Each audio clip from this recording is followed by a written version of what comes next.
بسم اللہ الرحمن الرحیم. السلام علیکم. میں ہوں آپ کی میزبان بینا خان اور آپ دیکھ رہے ہیں کمرشل چینل. ایک اور نئی ویڈیو ایک اور نئے پروگرام کے ساتھ ایک بار پھر آپ لوگوں کے سامنے ایک اور اہم موضوع کے ساتھ. پاکستان میں دیکھا گیا ہے کہ پاکستان میں بینکنگ سیکٹر کی اگر میں بات کروں تو وہاں پہ نان کلیریکل اسٹاف کا جو ہے نا وہ کیریئر تقریباً ختم ہوتا جا رہا ہے. اور نہ صرف نان کلیریکل اسٹاف کا بلکہ کافی حد تک جو کلیریکل اسٹاف ہے اس کا بھی خاتمہ ہو رہا ہے. اس کو وہ بھی انجام کی طرف جاتا ہوا دکھائی دے رہا ہے. دیکھیں کلیریکل اسٹاف جو ہے نا وہ بینکنگ سیکٹر کے لیے بہت زیادہ اہمیت کا حامل ہے. اس کی اہمیت سے انکار نہیں کر سکتے آپ لوگ. لیکن کون سی وجوہات ہیں کہ ایسا ہو رہا ہے؟ جیسا کہ آپ کو بھی پتہ ہے, ہمیں بھی پتہ ہے, جو بینکنگ سیکٹر کے لوگ ہیں انہیں بھی پتہ ہے کہ سی بی ایس کی موجودگی یقیناً کسی بھی کارپوریٹ ادارے کے لیے بہت زیادہ اہمیت کی حامل ہے. کوئی بھی ادارہ ہو, کوئی بھی کارپوریٹ ادارہ ہو, سی بی ایس کی موجودگی جو ہے اس کی ساکھ میں اضافہ کرتی ہے, اس کی ساکھ کو اچھا بناتی ہے.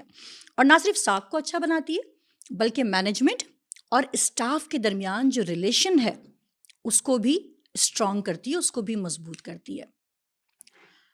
آج اسی سلسلے میں ہم بات کریں گے کیونکہ سوال میرا یہ ہے, ان تمام باتوں کے کرنے کا مقصد یہ ہے کہ آخر وہ بینکنگ سیکٹر کے کون سے مفادات ہیں, ان کے کون سے فائدہ ہے کہ وہ کلیریکل اسٹاف کو جو ہے وہ نان کلیریکل اسٹاف کو بھی جو ہے وہ ان کے کیریئر کو ختم کرتے جا رہے ہیں. ریزن کیا ہے اس کا, مفاد کیا ہے بینکنگ سیکٹر کا؟ اس سلسلے میں ہم بات کریں گے. آج ایک بار پھر بہت ہی معزز پرسنالٹی ہمارے ساتھ موجود ہیں. ہیومن ریسورس مینجمنٹ کے بین الاقوامی ماہر ہیں, کسی تعارف کے محتاج نہیں. جب ہم بینکنگ سیکٹر کے حوالے سے بات کرتے ہیں تو کسی بھی تعارف کے محتاج نہیں. بہت قداور شخصیت بینکنگ سیکٹر کے حوالے سے. جی ہاں, میں بات کر رہی ہوں ظفر عزیز عثمانی صاحب کی. سب سے پہلے ان کو اسٹوڈیو میں ویلکم کہیں گے. السلام علیکم سر. وعلیکم السلام. کیسے ہیں جناب؟ Thank you for inviting me again. کیسے ہیں؟ ٹھیک ہے Pleasure, my pleasure. سر, ابھی میں اپنے ویور سے بھی بات کر رہی تھی کہ نان کلیریکل اسٹاف اور ایون کہ نہ صرف نان کلیریکل اسٹاف کا بھی بینکنگ سیکٹر میں, اسپیشلی پاکستان کے بینکنگ سیکٹر میں خاتمہ, ان کے کیریئر کو ختم کیا جا رہا ہے. تو اس میں بینکنگ سیکٹر کا کیا مفاد ہے, کیا فائدہ ہو رہا ہے ان کے کیریئر کو ختم کرنے سے؟ جی بہت انٹرسٹنگ آپ کا جو سوال ہے, جی اور وہ بیسڈ ہے ہماری صدیوں کی لرننگ پہ. اس لیے کہ جو اسٹرکچر تھا امپلائیز کا ہمیشہ سے براڈلی دو کیٹیگریز کے تھے.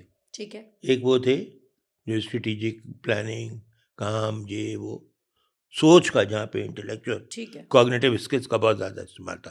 صحیح. تو ہم ان کو افسران میں گنتے تھے. جی, وہ اپر لیول. بالکل. پھر کچھ ایسی جابس تھیں جہاں پہ آپ کو دماغ, سوچ, انالیسس کی شاید اتنی ضرورت نہیں پڑتی ہے, صرف ٹرانزیکشن مینجمنٹ ہوتی. جیسے کہ آئے رسید کاٹا ہوتی جی, آئے اور یہ پیمنٹ کرنی ہے, پیمنٹ کر دی.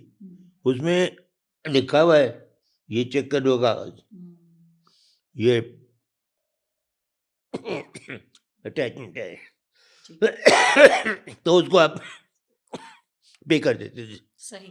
اس میں چونکہ سوچنے سمجھنے کی ضرورت نہیں ہوتی, صلاحیت نہیں, چھوٹے چھوٹے کام, چھوٹی چھوٹی ایکٹیویٹیز اہم ہے, لیکن اہم ہے. چائے پلانا بھی بہت اہم ہے. بالکل, ٹھیک ہے نا, لیکن اس کی اہمیت سے انکار نہیں کر سکتے. لیکن اس کو کرنے کے لیے اس صلاحیت کے لوگ ہزاروں کی تعداد میں مل جاتے. صحیح. یہاں ضرورت نہیں ہے نا. یہاں سے آپ چلیں اکنامکس کا جو فنڈامنٹل پرنسپل ہے, آپ کو وہ لوگ بہت سستے مل جاتے ہیں جن کی اتنی زیادہ ٹیکنیکل وہ نہ ہو. تو آپ کو پھر پے کتنا کرنا ہے یہ ڈپینڈ کرے گا ڈیمانڈ اینڈ سپلائی پہ. بالکل. آپ کو ڈرائیور چاہیے, ڈرائیور کی مارکیٹ میں ایک تنخواہ ہے, وہ آپ پے کریں گے. ٹھیک ہے. آپ کو چائے پلانے والا چاہیے, اس کی ایک تنخواہ ہے. اب ضروری نہیں ہے کہ ڈرائیور کی اور چائے پلانے والے کی تنخواہ برابر ہو. تو ہمارا یہ ہمیشہ کوشچن ہوتا ہے کہ ہم کیوں اس تنخواہ کو جو ایک آدمی چائے پلا رہا کام تو وہ بھی کر رہا ہے, صبح آتا ہے جاتا ہے, اور گاڑی چلا رہا وہ بھی کر رہا ہے, اور یہ جو بیٹھا ہوا کمپیوٹر پہ کام کرے جا رہا ہے یہ بھی کام کر رہا ہے. ان تین لوگوں کی تنخواہ ڈفرینٹ کیوں ہونی, الگ الگ ہونی چاہیے, کیوں ہونی چاہیے الگ الگ تو ہوتی ہے. اوکے. اچھا, اب یہ مسئلہ جب پیدا ہوا تھوڑا سا آپ کو میں اگین میری ٹاکس میں موقع لگے گا تو ایک ہسٹوریکل کانٹیکٹ دے دوں گا ایشو کا، اگر آپ کو پتہ نہیں چلے گی کہ یہ مسئلہ ہے کیا. یہ جب یہ انڈسٹریل ریولیوشن کا نام سنا ہوگا آپ نے، جب یہ چیزیں مشینوں نے ٹیک اوور کرنا شروع کیا آہستہ آہستہ گریجولی، یس. کھیتوں میں وہ ٹریکٹرز آ گئے، اور اسی طرح سے بہت سی جگہوں جہاں جہاں مینول کام ہوتا تھا وہاں مشینیں آ گئیں. تو سوال یہ ہے کہ انسانوں کا کیا کیا جائے؟ وہ لوگ جو یہی کام کرنا چاہتے ہیں اب وہ ریڈنڈنٹ ہیں، تو ان کو کیا کیا جائے؟ صحیح. تو ان کو علاج جو ہم نے سیکھا ہے ہسٹری سے، انسانوں نے مجبوری کے تحت، ان کو پتہ تھا کہ یہ میری اسکل جو ہے اس پہ ابھی جاب نہیں ملے گی تو کچھ اور سیکھنا پڑے گا، تو انہوں نے جاب کی نوعیت اپنی چینج کی، اور دیکھتے دیکھتے آپ کو بہت سارے بیسک جو میٹریکولیٹ تھے یہ تھے وہ کمپیوٹر کے استعمال میں پروفیشنٹ ہونا شروع ہو گئے. کہ وہ بن گئے، کیا کہلاتا ہے یار، کے پی آئی نہیں، کے پی آئی نہیں، کی بنچ آپریٹر، کے پی او، ہزاروں کی تعداد میں لوگ، اس میں بھی کوگنیٹو اسکل اتنی تھی لوگ چلا لیتے تھے. تو اب یہ ایک فرق نکل آیا کہ لوگوں کو دو یہاں پہ چیزیں سیکھنے کی ملے گی. ایک تو یہ کہ جو چینجز آ رہی ہیں وہ آئیں گی، اور چینجز کی وجہ سے جاب ریڈنڈنٹ ہوں گی. اس میں امپلائر کا کوئی قصور نہیں. اب جب مشین آ گئی ہے تو مشین وہ کام کر سکتی ہے، تو پھر آپ پرانے آدمی کو. دوسری جانب آپ نے یہ دیکھا کہ لوگوں نے سیکھنا شروع کر دیا خود سے، اور یہ مجبوری کے تحت سیکھا ہے. آپ غور کریں، یہ 2 جنریشن پہلے، 1 جنریشن پہلے شاید آپ کی مدر اور وہ اتنی کمپیوٹر پروفیشن نہ ہو، شروع میں ہاتھ بھی لگاتے ہوئے گھبراتے. اب تو وہ سارا کچھ کرتا ہے، سیل فون یوز کرتی ہے الحمدللہ. نہ صرف سیل فون، وہ تو لگا کے بات کر رہے ہوتی ہیں پوری دنیا میں بچوں کے ساتھ، اور سناؤ کیا ہوا اس کا، وہ کا تو دیر فلی کنیکٹڈ. یہ سیکھا ہے، کوئی ٹریننگ نہیں دی، کوئی نہیں کہے کہ بھائی ہاؤس وائفس کے لیے کمپیوٹر کی ٹریننگ ہے، سب خود مجبوری. تو وہ ڈرائیو جہاں ہوتی ہے وہاں سیکھ لیتے. سو تھرڈ تھنگ ہم نے یہ سیکھی کہ ایک تو یہ کہ چینج ہو انیویٹیبل ہے، دوسری یہ کہ چینج ہوگی تو جابس بھی جائیں گی اس میں، چاہے وہ امپلائر چاہے یا نہ چاہے. اور تیسری بات یہ ہے کہ اس صورت میں سروائیو وہ کرے گا جو کتنا پیشنیٹلی سیکھنا چاہے. پہلے بھی ہم نے بات کی، بالکل ٹھیک ہے. تو یہ 3 چیزیں تو ایک طرف آ گئی. اب آتے ہیں آپ کے سوال کی طرف دوبارہ. آپ کا سوال یہ تھا کہ امپلائر کیوں ان کو ٹریٹ کر رہے ہیں غلط. بینک کا مفاد کیا ہے کہ کلیریکل اور نہ صرف نان کلیریکل، اب تو کلیریکل جو سٹاف ہے اس کو بھی ختم کرتے جا رہے ہیں نا آہستہ آہستہ گریجولی. وہ بھی ایسا لگ رہا ہے، یہ جب آپ کہتی ہیں نا ختم کرتے جا رہے ہیں، تو کوئی آدمی کام کی جاب کو ختم نہیں کرتا. اس کی جگہ ظاہر ہے وہ کام، وہ جو سروسز ہیں وہ یقیناً ٹیکنالوجی دے رہی ہے، تو دیٹس دی ریزن. بٹ تو وہ کرنے کے لیے امپلائر کا قصور نہیں ہے اس میں. اب ایک آ گیا ہے ایفیشینٹ طریقہ ٹیکنالوجی کے ذریعے کرنے کا، تو وہ کرے گا امپلائر، اس کو سستا پڑ رہا ہے. ایک ایسپیکٹ یہ ہے.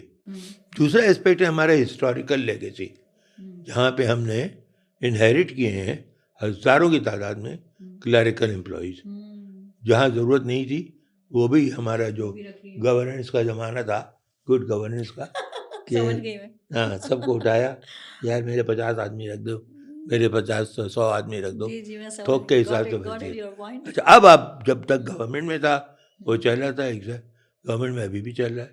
پی آئی او میں پتہ نہیں کتنے 118 جہاز ہیں اور پتہ نہیں کتنے ہزار اس کے اڑانے والے. ٹھیک ہے نا، ریلوے ہے ہر جگہ. جی، تو یہ ایک پبلک سیکٹر کا مزاج ہے. اس طرح تو یہ بینکنگ سیکٹر کی بھی تو مجبوری ہوئی نا. بینکنگ سیکٹر میں بھی یہ ہوا نا کہ جب تک وہ پرائیویٹائز نہیں ہوئے تھے، جب تک اس میں بھرتی کیے گئے لوگ، جہاں ہوا نہیں ہوا جگہ ہے نہیں ہے. ابھی بھی جو پولیٹیکل پارٹیز ہیں انفارچونیٹلی وہ ہزاروں کی تعداد میں لوگوں کو رکھے جا رہے ہیں. پوزیشن ہے نہیں ہے، ویکینسی ہے نہیں ہے، بابا اس کو تو رکھو پہلے، بعد میں دیکھو. اچھا، وہ چل رہا ہے سلسلہ انفارچونیٹلی، اس کی وجہ سے آپ کی کاسٹ بڑھتی جا رہی. لیکن جہاں پہ وہ آئے گا سوال کہ ان کو ہم کمپنی کو ہم اس میں دے دیں، پرائیویٹائز کر دیتے ہیں، تو جو پرائیویٹ آدمی آئے گا، ابھی پی آئی کی پرائیویٹائزیشن ہونے والی تھی پچھلے دنوں، نہیں نکالا کہاں گیا، تو I was part of the consortium okay. جس میں کہ ہم لوگ یہ بتا رہے تھے. تو ہم نے یہ دیکھا کہ اتنے سارے امپلائیز کا کیا کرے گی پی آئی جو نیا امپلائر ہے, وہ اتنے lakh dollar millions of dollar لے کے آئے گی, تو وہ چاہے گی پروفٹ ملے نا اس سے. وہ اس لیے تو نہیں لائے گی کہ ان کے پینشن, ان کے میڈیکل, ان کے فلانا لیگیسی جو پرانے بھرتی کر لیے گئے ان کو لے کے چلے. تو اس پہ بارگیننگ کی بات نہیں ہو پائی. گورنمنٹ نے کہا نہیں تو آپ سنبھالیں گے, سنبھال ہی نہیں سکتے. آپ ایک آرگنائزیشن دے رہے ہیں جس کا ریونیو ہے لیٹ سے 1 ملین, اور اس کے خرچے جو ہیں وہ 1.5 ملین ہیں. آپ کہیں یہ خرید لو تو بھائی میں لے لوں گا ضرور, لیکن یہ 500 جو ایکسٹرا خرچے ہیں یہ تو آپ سنبھالیں. تو وہ نہیں ہو سکا وہ. تو لہٰذا بیٹھے بیٹھے وہ ختم ہو گئی چیزیں. اچھا, تو اب یہ جو تاثر ہے کہ امپلائر لگے ہوئے ہیں کلریکل اسٹاف کو ختم کرنے میں, یہ ہسٹوریکل پروسیس آج تک یہ ایک ارتقا کا ہمارے اداروں کی. کسی نے کسی کو, میں انڈیویجول بیسس پہ ہو سکتا ہے, لیکن یہ کہ ویسے کسی نے نہ کوئی پوزیشن ختم کی ہے, نہ کسی کو زبردستی نکالا ہے جاب سے, نہ کسی کو رکھا ہے. ہاں, جب یہ دیکھتے ہیں کہ اب ہمارے پاس یہ آ گیا سارا کچھ, اور یہاں پہ مجھے چاہیے 500 آدمی, اور یہاں پہ 3000 بیٹھے ہوئے, تو پھر آپ کو کرنا پڑتا ہے. پھر بینک ان کی بھی مجبوری ہے. ہاں نہیں کہ مطلب پھر آپ ان کو یہ ہو جائے نا, پھر آپ فلاحی ادارہ بن گئے. تو اس پہ تو ادارے پہ آپ کمپیٹ نہیں کر سکتے نا, آپ ریٹس آفر نہیں کر سکیں گے جو دوسرے کریں گے. تو یہ وضاحت اگر تھوڑی ہو جائے. لیکن اس کے ساتھ ساتھ میں کہتا ہوں کہ امپلائرس کو انکریج کرنا چاہیے, گائیڈنس پرووائڈ کرنا چاہیے امپلائرس کو, کہ ان کی رہنمائی کریں. دیکھو بچوں اب یہ آ گیا ہے اور تم لوگ آگے چلو, اور تم لوگوں کو اگر اس کے لیے کوئی سرٹیفکیشن پروگرام یا اس کی کوئی چیز کی ضرورت ہے تو ہم سپورٹ کریں گے. ادارہ آگے سپورٹ پرووائڈ کرے, لیکن جب سپورٹ بھی پرووائڈ کریں گے سیکھنا تو خود پڑے گا نا. بالکل. تو پھر وہی اپنے جب ہم نے لاسٹ پروگرام میں بھی بات کی تھی کہ جو امپلائی وقت کی اہمیت کو اور وقت کی ضرورت کو سمجھے گا اور اسی اکارڈنگ دیٹ اپنے آپ کو اپ گریڈ کرے گا وہ رہ جائے گا, اور جو نہیں کرے گا وہ پھر پیچھے رہ جائے گا. پھر وہی بات ہے کہ ان کی داستان بھی نہ ہوگی داستانوں میں. تو وقت اور حالات یہی بولتے ہیں ہمیں کہ جناب ڈیجیٹل میڈیا کا دور ہے, تو اپنے آپ کو اپ گریڈ کیجیے, وقت کے تقاضوں کو سمجھیے اور اس کے مطابق اپنے آپ کو ڈھالیے. بہت اچھا لگا آپ سے بات کر کے جناب ظفر عزیز عثمانی صاحب, تھینک یو سو مچ, آپ نے اپنا قیمتی وقت دیا ہمیں, بہت شکریہ. مائی پلیجر, تھینک یو. سلامت رہیے, بہت شکریہ. جی تو ویورس, اب تک کے لیے بس اتنا ہی. آپ دیکھ رہے ہیں کمرشل چینل, اور اگر چینل کو اب تک سبسکرائب نہیں کیا تو جلدی سے کر دیجیے, کیونکہ چینل سبسکرائب کر دیں گے تو ہماری تمام آنے والی نئی ویڈیوز آپ تک آسانی کے ساتھ پہنچ جائے گی. اور پروگرام اچھا لگا ہے تو لائک بھی کر دیجیے اور کامنٹ بھی کیجیے. آپ کے مائنڈ میں بھی بینکنگ سیکٹر کے حوالے سے کوئی بھی کوسچن ہے ہمیں کامنٹ باکس میں لکھ کے بھیجیے. ہم کوشش کریں گے کہ آپ کی الجھنوں کو, آپ کے سوالات کے جوابات دیں اور آپ کی الجھنوں کو سلجھائیں. تو بینا خان کو دیجیے اجازت, اپنا بہت خیال رکھیے گا. اللہ حافظ.